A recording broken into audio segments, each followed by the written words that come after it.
Welcome back everyone. My name is Sagar and we are back here with another video. So आज है day 161 हमारी POTT series का। तो चलिए आज का क्वेश्चन करते हैं एंड इसका नाम है बिल्ड द स्मॉलेस्ट। तो ये गिवन तो है मीडियम लेवल क्वेश्चन, बट ये यार बिल्कुल ही सिंपल क्वेश्चन है। इसमें बस हमें एक मेन लॉजिक फाइंड करना था, वो आप ऑब्जर्व करके भी देख सकते हो और उसी से आपका सारा क्वेश्चन हो जाएगा। तो first of all we are given number K and also a string num of digit 0 to 9 denoting a positive integer. तो हमारे पास एक स्ट्रिंग गिवन है, एक नंबर जिसमें हमारे पास नंबर होंगे कुछ, और हमारे पास एक के भी गिवन है। And we have to find a string denoting the lowest integer number possible by removing at most नहीं exactly K digits from number without changing their order. तो अगर हमें यार स्मॉलेस्ट बनाना है तो हमें डिजिट ऑब्वियसली रिमूव तो करना ही पड़ेंगे, नंबर ऑफ के डिजिट्स तो रिमूव करने ही पड़ेंगे एंड हमें उसे स्मॉलेस्ट बनाना है। तो ये चीज हमको करनी है, ये नंबर हमारे पास गिवन है और उसमें से हमें के नंबर ऑफ डिजिट्स रिमूव करना है और उसे हमें स्मॉलेस्ट बनाना है। तो इसमें हम कर कैसे सकते हैं यार? तो सबसे पहले ये देखो हमारे पास ये है, इसमें से हम कौन कौन से रिमूव करेंगे? तो 1, उसके बाद अगर हमारा 3 आगे आ जाए तो वो हमारा छोटा नंबर बन जाएगा, तो 4 को रिमूव कर देते हैं। फिर अगर हमारा 7 आगे आ जाए 2 से तो हम 7, वो हमारा छोटा बन जाएगा, तो 7 को भी रिमूव कर देते हैं। 1 3 2 9। तो ये हमारे पास सबसे स्मॉलेस्ट बनेगा। तो यार इसमें आपके पास अप्रोच क्या आ सकती है? सबसे पहले यार आपके पास सबसे पहली अप्रोच क्या आ सकती है कि आप ग्रेटर नंबर है ना, जो सारे सारे बड़े बड़े हैं, उन्हीं को रिमूव करो। जैसे कि अगर हमारे पास 9 आ रहा है, 7 आ रहा है, फिर हमारे पास 8 आ रहा है, तो सबसे पहले हम ग्रेटर डिजिट्स को रिमूव करना स्टार्ट करें। बट यार उसी का हमारे पास एक कॉन्ट्राडिक्टिव यहाँ पे एग्जाम्पल गिवन है। ये एग्जाम्पल क्या कह रहे हैं हमारे पास? सबसे पहले एग्जाम्पल लिखते हैं 1 4 3 7 2 9। तो यार सबसे पहले ये देखो, अगर आपके पास कोई भी अप्रोच आ रही है ना, तो उसको डायरेक्ट कोड करने से पहले आप उसका एक कॉन्ट्राडिक्टरी एग्जांपल देख लो, जिससे आपकी वो अप्रोच गलत साबित हो रही हो। तो उससे यार आपका काफी टाइम बच रहा होगा, आप सीधा कोड करने नहीं लगोगे, उससे आप एग्जांपल में चेक कर लोगे कि आपका कोड बिल्कुल सही चल रहा है या नहीं। तो आप कॉन्ट्राडिक्टरी एग्जांपल आप सोचने की ट्राई करे करो, अगर नहीं मिल रहा है एग्जांपल ऐसा, तो मतलब आप अपनी कोड में ट्राई कर सकते हो अप्रोच। तो ये हमारा कॉन्ट्राडिक्शन कैसे कर रहा है? हमने सोचा सबसे पहले हम ग्रेटर नंबर रिमूव करें, तो हमने सोचा पहले हम 9 रिमूव कर दें फिर 7 रिमूव कर दें, तो हमें दो ही अभी रिमूव करने हैं। तो हमारा आंसर क्या आ रहा है? 1 4 3 2। बट ये हमारा रॉन्ग आंसर है, हमारा मिनिमम है 1 3 2 9। और वो हमारा मिनिमम कैसे आया? हमने क्या करा, सबसे पहले हमने 4 रिमूव करा। तो 4 क्यों रिमूव करा? क्योंकि हमको पता है 4 रिमूव करने से हमारा 3 आगे आ जाएगा। और यार हमारे पास नंबर की हमारे पास ये प्रॉपर्टी होती है, प्रॉपर्टी नहीं कह सकते इसको, ये आप सिंपल ऑब्जर्वेशन से भी बता सकते हो। हमारे पास नंबर्स में यहाँ पे प्लेसेस होते हैं, तो जो हमारे पास सबसे आगे वाला प्लेस होगा, अगर यहाँ पे हमारे पास छोटा नंबर आया ना, तो वो हमारे पास स्मॉलेस्ट नंबर बनेगा। अगर यहाँ पे सपोज करो 4 आया और 1 आया, 4 और 1 में से देखो यहाँ पे हमारे पास एक है 4 1 2 और एक है हमारे पास 1 9 8। तो इन दोनों में से कौन सा छोटा नंबर है? यहाँ पे चाहे आपको दिख रहा हो बड़े बड़े नंबर है, ऊपर हमारे पास दोनों में बड़े नंबर है और नीचे यहाँ पे बाकी दोनों प्लेसेस पे छोटे नंबर है। बट हमको दिख रहा है यहाँ पे फर्स्ट पोजीशन पे देखो, फर्स्ट पोजीशन पे हमारे पास जिसपे छोटा नंबर आया ना, तो हमारे पास पहले जिसमें छोटा नंबर आया वो हमारा स्मॉलेस्ट नंबर बनेगा। तो इसको हम एक और एग्जांपल से देखते हैं। ये चीज यार बिल्कुल सिंपल है, ये आपको छोटी क्लासेस से ही पता ही होगी।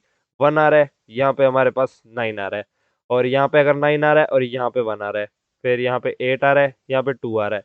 तो आप कौन कौन से नंबर चेक करोगे? सबसे पहले आपको फर्स्ट वाले नंबर चेक करने हैं, जिसमें हमारे पास पहले छोटा नंबर आ गया ना, वो हमारे पास छोटा नंबर मान लेंगे। तो सपोज करो अगर हमारे पास यहाँ पे दोनों में सेम नंबर भी आ रहे हैं, 5 5, तो 5 5 है, दोनों में सेम है, 4 4 दोनों में सेम है, बट यहाँ पे हमारे पास छोटा आ गया, तो हम सीधा ही कह देंगे, अगर हमारे पास जोन से में एक छोटा नंबर आ गया ना, हम वो कह देंगे वो हमारे पास मिनिमम नंबर है दोनों में से। तो इसका मतलब क्या है, हमको आगे आगे छोटे नंबर लाने हैं। पहले यहाँ पे 1 आया तो ठीक है, इसके बाद कोई छोटा है 1 से? नहीं, इससे इससे बाद 1 से छोटा नहीं है, तो हम 1 को ही एज इट इज रहने देंगे। फिर हमारे पास क्या आया? फिर हमारे पास यहाँ पे 4 आया, तो हमारे पास 4 था, तो हमने 4 को अभी एज इट इज रहने दिया। उसके बाद 3 आया, तो हमने कहा कि ये 3 हमारे 4 से छोटा है, तो 4 को रिमूव करके हमारा 3 आगे आ जाएगा। यानी कि 3 हमारा सेकंड पोजीशन पे आ गया। तो सेकंड पोजीशन, पहले 3 थर्ड पे था, 3 हमारा सेकंड पे आ गया, तो मतलब ऑब्वियसली ये हमारा छोटा नंबर बन जाएगा। पहले क्या था? 1 4, अब आ गया 1 3। तो ऑब्वियसली हमारा 1 3 छोटा है, तो अभी हमारा 1 3 आ गया और हमने 4 को रिमूव कर दिया था। एंड इसके बाद हमारे पास क्या आया? फिर हमारे पास 7 आया, तो ठीक है अभी 7 को भी आने देते हैं। फिर हमारे पास 2 आया, तो हमने देखा 7, या तो हम यहाँ पे 7 रखे या फिर 1 32 रखे, दोनों में से कौन सा छोटा है? 1 32 ऑब्वियसली, तो हमने 7 को भी रिमूव कर दिया। फिर हमारे पास क्या आया? 9। तो अब हम और करेक्टर रिमूव कर ही नहीं सकते, तो हमारे एट लास्ट ये स्ट्रिंग बन जाएगी। तो यार इससे आपको पैटर्न क्या ऑब्जर्व हुआ यहाँ पे? देखो, अगर आपको अभी पैटर्न नहीं ऑब्जर्व हुआ तो एक बार दोबारा से एग्जाम्पल लिख लेते हैं। 3 7 2 9। तो आपने देखा ये हमारे पास छोटा नंबर है, इसके बाद अगर कोई भी नंबर आए इससे छोटा, तो हम इसको हटा देंगे, क्यों? क्योंकि हमको पता है हमको यहाँ पे आगे-आगे छोटे नंबर लाने हैं, तो सबसे पहले तो हम आगे से ट्रैवर्स करना स्टार्ट करेंगे, ऑब्वियस है ये तो, क्योंकि हमको आगे-आगे छोटे नंबर लाने हैं।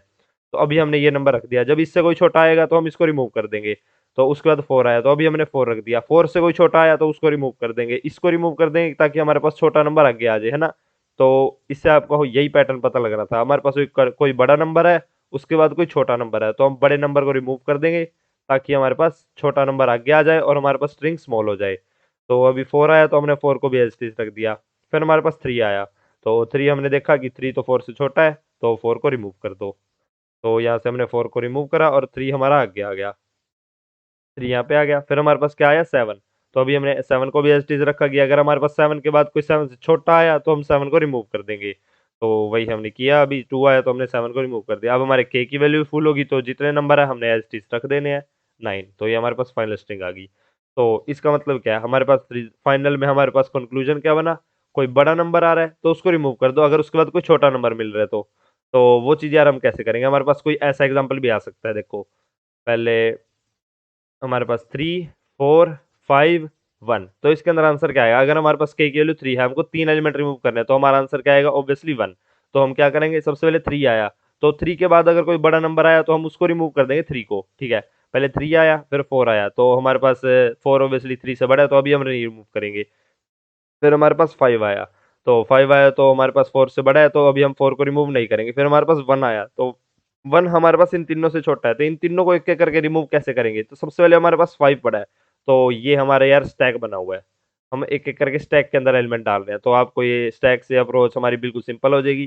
तो हमने क्या करना है, सबसे पहले 5 रिमूव करना है, फिर 4 रिमूव करना है, फिर 3 रिमूव करना है।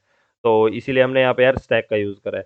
तो अगर आपको ये अप्रोच नहीं समझ आई कि हमने स्टैक का यूज़ क्यों करा है, क्योंकि यार हमको पीछे से करके अगर हमारे पास एलिमेंट आए तो ग्रेटर वाले इसको रिमूव करना है, फिर हम ये चेक करेंगे, फिर इसको रिमूव करेंगे। जब तक हमारे पास यहाँ पे ग्रेटर ग्रेटर आते जा रहे हैं तब तक रिमूव करेंगे, इसलिए हम इनको स्टैक के अंदर डालते रहेंगे। तो जो भी नंबर आएंगे हमारे पास यहाँ पे हमने स्टैक के अंदर डालने हैं और लास्ट में हम रिवर्स स्टैक को प्रिंट कर देंगे। तो इसके लिए हमने क्या चेक करा, 1। तो 1 के लिए हमने स्टैक का टॉप चेक करा, क्या स्टैक का टॉप हमारे पास ग्रेटर है, हाँ स्टैक का टॉप हमारे पास ग्रेटर है, तो इसको रिमूव कर देंगे। फिर उसके बाद हमारे पास अगला एलिमेंट चेक करेंगे, क्या अभी भी स्टैक का टॉप ग्रेटर है और हमारे k की वैल्यू भी हमारे पास ग्रेटर देन 0 होनी चाहिए। तो अभी हमने एक एलिमेंट रिमूव करा है, तो हमने सेकंड भी रिमूव कर दिया, और अभी भी हमारे पास स्टैक में ग्रेटर है तो हमने थर्ड भी रिमूव कर दिया। तो हमारा स्टैक एम्प्टी हो गया, तो हम सीधा क्या कर देंगे, 1 को स्टैक के अंदर पुट कर देंगे, और एट लास्ट हम ये स्टैक को रिवर्स करके प्रिंट करा लेंगे। तो बिल्कुल सिंपल अप्रोच थी यार ये हमारी। स्टैक ऑफ कैरेक्टर चूज करेंगे हम यहाँ पे।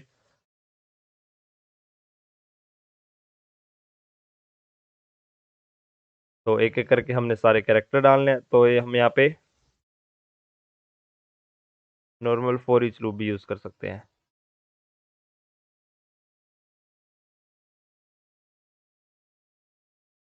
तो इसके अंदर हमको करना क्या है, सबसे पहले हमको एक एलिमेंट डालना है।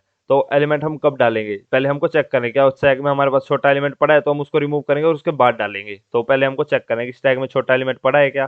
तो स्टैक एम्प्टी भी नहीं होना चाहिए, नॉट इज एम्प्टी। एंड साथ साथ हमारे स्टैक में एलिमेंट छोटा होना चाहिए, स्टैक डॉट पीक हमारे पास अगर बड़ा है, तो हम अगर हमारे पास यहाँ पे 5 है, यहाँ पे 5 है, यहाँ पे 1 है, तो हम ग्रेटर चेक करें, अगर ग्रेटर है तो उसको रिमूव करेंगे। तो अगर पिक करने से वो ग्रेटर आया हमारे करंट कैरेक्टर से और के की वैल्यू भी ग्रेटर देन 0 होनी चाहिए, तो ऐसा है तो हम रिमूव कर देंगे। एंड उसके बाद हम डालेंगे S T dot push T.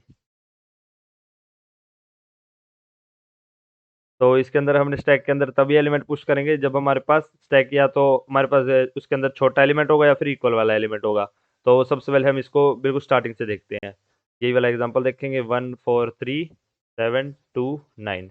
तो हमने एक स्टैक बनाया यहाँ पे और इसके अंदर एलिमेंट कौन सा पुश करेंगे, अभी पहले हम चेक करेंगे क्या हमारा स्टैक एम्प्टी तो नहीं है। तो अगर एम्प्टी है तो हम यार सीधा ही पुश कर देंगे, तो अगर एम्प्टी नहीं होता तो हम इस लूप में जाते हैं, बट हमारा एम्प्टी है तो हम इस लूप में नहीं जाएंगे और सीधा ही पुश कर देंगे। तो पहले हमने 1 पुश कर दिया। अब अगले कैरेक्टर हमारे पास कौन सा आएगा, अगला कैरेक्टर हमारे पास 4 आएगा। 1 चेक हो गया, अब 4 आया।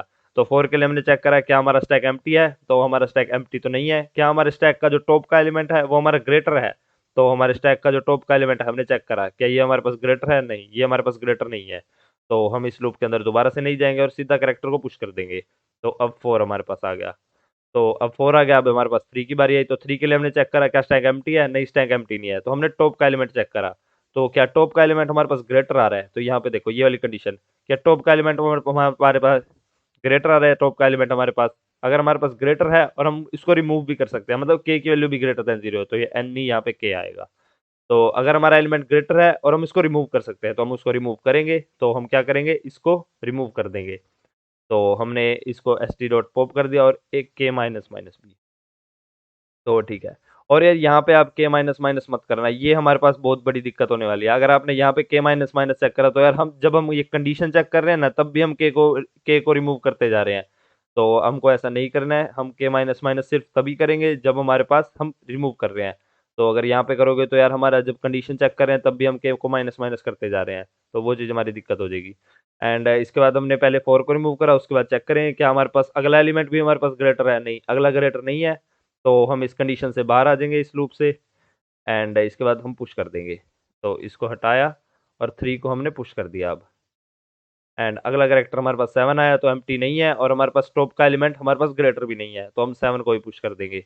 एंड इसके बाद हमारे पास किसकी बारी आई, 2 की। तो 2 के लिए हमने चेक करा स्टैक एम्प्टी तो नहीं है, और हमारे पास जो टॉप का एलिमेंट है क्या वो हमारे पास ग्रेटर है हमारे करंट एलिमेंट से, तो हाँ टॉप का एलिमेंट अब हमारे पास ग्रेटर है, तो हम इसको रिमूव कर देंगे। फिर हमने दोबारा चेक करा क्या टॉप का एलिमेंट ग्रेटर है, तो टॉप का एलिमेंट ग्रेटर है, बट अब हमारे के की वैल्यू 0 हो चुकी है। तो अगर के की वैल्यू हमारे पास 0 हो चुकी है तो हम इस लूप के अंदर नहीं जाएंगे और सीधा स्टैक में पुश कर देंगे। तो अब हम क्या करेंगे, स्टैक में सीधा 2 को पुश करेंगे, उसके बाद 9 को भी पुश कर देंगे सीधा। एंड उसके बाद हमारे पास स्टैक के अंदर हमारे पास फाइनल रिजल्ट आ गया।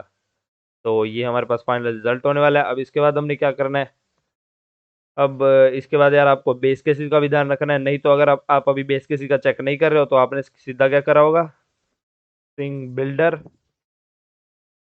का यूज़ करके हम डायरेक्ट इसको एक स्ट्रिंग बना लेंगे।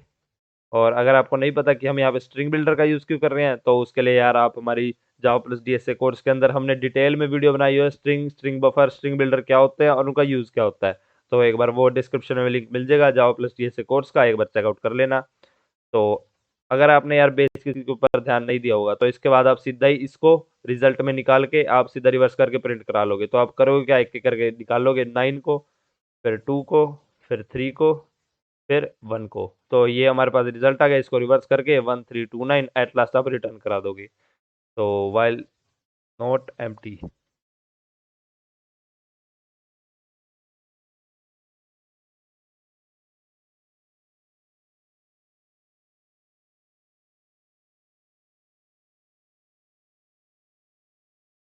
तो ये हमारे पास फाइनल रिजल्ट आने वाला है, एक बार इसको चेक करते हैं। ये वाले एग्जांपल के लिए तो यार ठीक चल जाएगा, बट ये हमारे सभी एग्जांपल के लिए सही नहीं चलेगा। तो इसके लिए सही चल गया, बट यार अगर हम कोई और एग्जांपल देखें जिसमें हमारे पास कोई बेस केसेस बन रहे हो, तो सबसे पहले तो यार ये हमारा सेकंड एग्जांपल ही है, इसमें हमारे पास बेस केसेस क्या बने, हमको 3 कैरेक्टर रिमूव करने हैं। तो इसी में हम देखते हैं, सबसे पहले हमारे पास 1 आया तो वन वन को पुश कर दिया, 1 के बाद 0 आया तो बड़ा एलिमेंट, उसके बाद छोटा एलिमेंट, तो छोटा एलिमेंट आया तो हमने बड़े वाले को रिमूव कर दिया, तो 1 रिमूव कर दिया, फिर 0 0, फिर 5 6। तो 5 6 भी हमारे पास ग्रेटर है, तो इसके अंदर हमने क्या करा है, इसी के अंदर हमारे पास दोनों बेस केसेस कवर हो गए। तो ये वाला एग्जांपल भी देख लेते हैं, 1 0 0 5 6। तो इसके अंदर हमारे पास है वैल्यू 3। तो सबसे पहले हमने 1 को पुश करा, उसके बाद हमारे पास 0 आया तो हमने 0 को चेक करा क्या एलिमेंट हमारे पास ग्रेटर है, तो हाँ हमारे पास ग्रेटर है, तो हमने इसको रिमूव कर दिया। और इसके बाद स्टैक एम्प्टी हो गया तो हम सीधा पुश कर देंगे। तो ये 0 पुश कर दिया, इस 0 की बारी आई तो इसको भी पुश कर दिया। अब इसके बाद क्या होगा हमारे पास, फिर हमारे पास 5 आया तो 5 के लिए हमने चेक करा क्या एलिमेंट हमारे पास ग्रेटर है, नहीं हमारे पास ग्रेटर नहीं है, तो 5 को भी पुश कर दिया। 6 आया, हमने चेक करा क्या एलिमेंट ग्रेटर है, नहीं, तो हमने 6 को भी पुश कर दिया। तो अब हमारे पास हमने एलिमेंट कितने रिमूव करे थे, हमारे पास 3 थे, हमने एक रिमूव करा था ये 1, तो 1 को रिमूव करा था, अभी हमारे पास 2 एलिमेंट रिमूव करने बाकी हैं। और हमारे स्टैक के अंदर रिजल्ट क्या आ रहा है, आप क्या निकालोगे स्टैक में से रिजल्ट, 6 5 0 0, और इसको रिवर्स करके 0 0 5 6 ये रिटर्न कराओगे, बट हमारा आंसर क्या आ रहा है इसमें, 0। तो यहाँ पे आपने यार 2 बेस केस मिस कर दिए अगर आपने ऐसे लिखा है तो ये वाले बेस केस हम कैसे कवर करेंगे, सबसे पहले हमको के की वैल्यू चेक करें क्या हम और एलिमेंट रिमूव कर सकते हैं। तो अगर हाँ हम और एलिमेंट रिमूव कर सकते हैं तो हम लास्ट वाले एलिमेंट्स रिमूव करेंगे, क्योंकि हमको अब ये चीज़ गारंटी है कि हमारे पास पीछे सारे छोटे छोटे एलिमेंट्स होंगे। तो वो हमारे पास इंक्रीजिंग ऑर्डर में एलिमेंट्स होंगे 1 2 3, हमारे पास बड़े के बाद कोई हमारे पास 9 आ रहा है तो उससे छोटा एलिमेंट हमारे पास नहीं आने वाला, ये चीज़ हम हटा चुके हैं। तो ये चीज़ हम पीछे से हटा चुके हैं, तो हम लास्ट वाले एलिमेंट्स रिमूव कर देंगे, मतलब जो हमारे पास स्टैक के टॉप पे है। तो जो स्टैक के टॉप पे है वो हम रिमूव कर देंगे स्ट्रिंग बिल्डर बनाने से पहले। तो वाइल के इज ग्रेटर देन 0 एंड इसके साथ साथ हमको एक और कंडीशन लिखनी है, हमारा स्टैक एम्प्टी ना हो जाए। तो जब तक हमारा स्टैक एम्प्टी नहीं है और हमारे पास के की वैल्यू ग्रेटर देन 0 है, तो हम स्टैक में से एलिमेंट रिमूव कर देंगे और के को माइनस भी कर देंगे। तो यार ये वाला बेस केस हमारे पास ज़रूरी था। अब इसके बाद क्या हो जाएगा, हमारे पास हमने चेक करा कि हमारे पास स्टैक एम्प्टी तो नहीं है और हमारे पास के की वैल्यू ग्रेटर देन 0 है, तो हम क्या करेंगे, एक एक करके रिमूव कर देंगे। तो पहले एलिमेंट रिमूव करा तो के की वैल्यू हमारे पास क्या होगी 1, फिर हमने दूसरा एलिमेंट रिमूव करा, फिर के की वैल्यू क्या होगी हमारे पास 0। तो अब हमारे पास 0 वैल्यू होगी और हमारे पास आंसर में क्या है 0 0। तो इसके बाद हम निकालेंगे तो स्ट्रिंग बिल्डर हमारा ये बन के निकलेगा और हमारा एट लास्ट वही रिटर्न हो जाएगा 0 0। बट ये भी हमारे पास दिक्कत आ गई यार, हमारे पास रिटर्न क्या होना चाहिए, सिंगल जीरो, एज ए हमको इंटीजर फाउंड करना है। तो find the smallest string denoting the lowest integer number. तो हमें इंटीजर नंबर हमारे पास अगर 0 0 है या फिर 0 0 5 6 कुछ भी होता, तो हमको यार वो 0 0 जो हमारे पास लीडिंग जीरोज है उनको हटा देना है। तो वो चीज़ कैसे हटाएंगे यार, वो हमारे पास यहाँ पे एक और बेस केस बनेगा। तो जब हमने अपना स्ट्रिंग बना लिया है, तो जब हमने अपनी स्ट्रिंग बना लिया तो हमारे पास क्या आएगा, सपोज करो यहाँ पे हमारे पास 5 6 आ रहा है। तो अगर हमारे आप यहाँ पे के की वैल्यू सपोज करो हमारे पास सिर्फ 1 ही होती, तो हमारे पास आंसर क्या आता, 6500, और फिर हम उसको रिवर्स करके ये प्रिंट कराते हैं ना। बट अगर हमको ये पता है कि हमको लीडिंग जीरोस हटानी है, तो वो चीज़ कैसे हटाएंगे, हम यहाँ से ही हटा लेंगे, रिवर्स करने से पहले हम हटा लेंगे। तो इसको थोड़ा क्लियर करके लिखते हैं ताकि आपको सही से दिख जाए। तो जब हमने अपने यहाँ से सपोज करो हमारे पास ये आंसर आ रहा है, हमारे के की वैल्यू 1 ही थी, तो हमने ये 1 को रिमूव कर दिया और हमारे पास फाइनल स्ट्रिंग ये बची। तो हमारे पास स्ट्रिंग बिल्डर में क्या हो रहा होगा, 6 फिर 5 फिर 0 0। तो ये हमारे पास स्ट्रिंग बिल्डर आ रहा है, राइट। और इसके अंदर से हमने ये वाले जीरोस हटाने हैं जो पीछे आ रहे हैं, क्योंकि हमको पता है ये रिवर्स करने के बाद अगर हम स्ट्रिंग को रिवर्स कर देंगे तो ये जीरोस आगे आ जाएंगे जो पीछे हैं। तो हमको पीछे वाले सारे जीरोस को हटाना है अब। तो ये हम स्ट्रिंग बिल्डर बनाने के बाद हम चेक कर लेंगे, वाइल हमारे पास string builder dot char at last index. तो लास्ट इंडेक्स क्या होगा, एस बी डॉट लेंथ -1। तो जब तक हमारे लास्ट इंडेक्स पे कैरेक्टर कौन सा है 0, तब तक हम क्या करेंगे, हम इसकी लेंथ घटाते रहेंगे। तो S B dot set length, या फिर आप डिलीट कैरेट वो वाला मेथड भी आप यूज़ कर सकते हो, मैं ये वाला मेथड यूज़ कर लेता हूँ। तो उसकी सेट लेंथ क्या कर देंगे हम, लेंथ -1। मतलब इसका मतलब क्या है, हमने उसकी लेंथ एक रिड्यूस कर दिया, उसकी सेट लेंथ कर दिया जो उसकी ओरिजिनल लेंथ थी -1। और इसके साथ साथ हमारी स्ट्रिंग एम्प्टी भी नहीं होनी चाहिए, क्योंकि यार ये वाले केस में जब हमारे पास 0 0 है तो हमारे पास दोनों ही कैरेक्टर 0 आ रहे हैं, तो हम एक कैरेक्टर रिमूव करेंगे, दूसरा कैरेक्टर रिमूव करेंगे, फिर दोबारा से हम ये वाला फंक्शन कॉल करेंगे लास्ट लेंथ वाला। तो हम दोबारा से अपनी स्ट्रिंग जो एम्प्टी है उसकी लेंथ कॉल कर रहे हैं, या फिर हम उसकी सेट लेंथ कर रहे हैं -1 करके, तो वो हमारे पास एक्सेप्शन आने वाली है। तो इसलिए हम क्या करेंगे, S B dot length is greater than 0। तो जब तक हमारे पास लेंथ ग्रेटर देन 0 है और हमारे पास लास्ट कैरेक्टर 0 है, तब तक हम उसकी लेंथ घटाते रहेंगे। और अगर हमारे पास यह 0 लेंथ होगी, तो if S B dot length equal to 0, तो अगर यार हमारे पास स्ट्रिंग बिल्कुल एम्प्टी होगी तो हमको क्या रिटर्न कराना है, आपको यहाँ पे दिख रहा होगा, यहाँ पे देखो एग्जाम्पल के अंदर हमको क्या रिटर्न कराना है, 0। तो अगर हमारे पास एस बी डॉट लेंथ 0 हो गई तो हम क्या रिटर्न कराएंगे, 0 एज ए स्ट्रिंग, नहीं तो हम रिवर्स करके अपनी लास्ट स्ट्रिंग प्रिंट करा देंगे। तो बस हमारा काम इतना ही था। ये वाले यार दो बेस केस अब आपके पास बहुत ज़रूरी थे ऑब्जर्व करने, और अगर आप ऐसा नहीं करते, डायरेक्ट कोड सबमिट करते, तो यार उसके आपके पॉइंट करते, और वो एक इंटरव्यूज़ या फिर जो हमारे पास कोडिंग राउंड होते हैं उसके लिए अच्छी बात नहीं होती अगर आप रॉन्ग सबमिशन कर रहे हो तो। बस आज के लिए इतना ही। अगर आपको ये कोड अच्छा लगा हो, इसके बेस केस ऑब्जर्वेशन अच्छी लगी हो, तो लाइक कर देना और चैनल को भी सब्सक्राइब कर देना अगर आपको ऐसी एक्सप्लेनेशन और वीडियो और देखनी हो। और ये वाला कोड यार अब हम डीएसए रिपोजिटरी के अंदर पेस्ट कर देते हैं। तो ये क्वेश्चन का नाम यहाँ से कॉपी करा हमने, एंड यहाँ पे जीएफजी फोल्डर के अंदर डॉट जावा फाइल। एंड अगर आपको कोई सॉल्यूशन चाहिए हो कोई भी क्वेश्चन का जो हमने पीओटीडी सीरीज के अंदर सोल्व करा, या फिर लीड कोड क्वेश्चन का अगर आपको सॉल्यूशन चाहिए हो, तो आप ये डीएसए रिपोजिटरी के अंदर चेकआउट कर सकते हो। तो इसका लिंक आपको डिस्क्रिप्शन में मिल जाएगा। एंड बस आज के लिए इतना ही, and thank you for watching.